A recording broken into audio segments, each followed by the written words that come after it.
Mr. Case. Thank you, Madam Chair.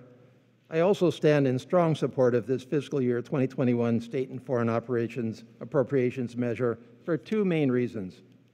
First, in funding our non-defense international efforts, this bill continues a cohesive strategy for advancing our interests and values and embracing the mantle of leadership across the globe.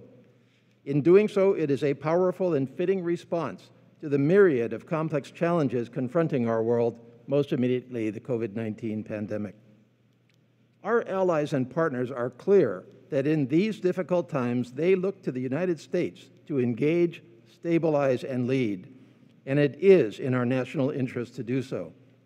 This bill answers that call by bolstering our commitments to diplomacy, development, and democracy, including by investing over $10 billion in international COVID-19 preparedness, response, and recovery.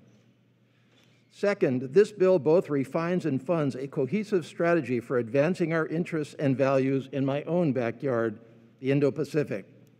In this vast region that is charting our world's future lie our most committed friends and foes and everything in between, our greatest opportunities and challenges.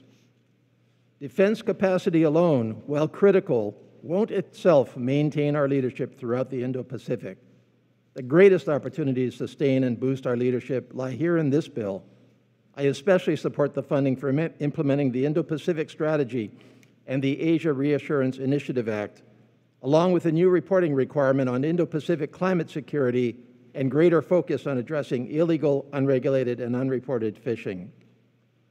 Equally important is crucial funding for organizations that have proven their ability over decades to knit together the countries and communities of the Indo-Pacific in pursuit of common understandings and goals, particularly the East-West Center and the Asia Foundation. Additionally, our continued support of the U.S. Institute of Peace will direct focus on understanding and resolving the difficult issues that arise from renewed great power competition in the Indo-Pacific. Also of special note is the $411 million appropriated for the Peace Corps. Anyone in the Indo-Pacific, friend or foe, will attest that the Peace Corps has been and remains one of the most effective projections of U.S. leadership and values throughout the world. I'm especially pleased that in addressing the Indo-Pacific, this bill focuses as never before on the Pacific Islands themselves, the 12 independent states and another 12 associated jurisdictions that lie throughout Melanesia, Micronesia, and Polynesia. For too long, this part of our world, as viewed from Washington, has been on the periphery of our foreign policy. Decades of consistent, albeit quiet, engagement with the Pacific Islands reflect the values and objectives we share with these countries and their peoples. Yet it would be foolhardy to take these relationships for granted, especially as China aggressively expands its presence on all fronts. To strengthen this focus in Congress, last year I joined other members in co-founding our first bipartisan Congressional Pacific Islands Caucus, and we will shortly join other members in introducing our Boosting Long-Term U.S. Engagement in the Pacific, or Blue Pacific Act, to establish a comprehensive long-term U.S. strategy for the Pacific Islands. We welcome the membership of all in our caucus and co-sponsorship of our bill. The bill before us and the accompanying report pave the way in including recommendations for security and development assistance for the Pacific Islands to strengthen maritime security and combat transnational crime, improve health care, address environmental challenges, reduce disaster risk, promote economic development, and strengthen democratic governance.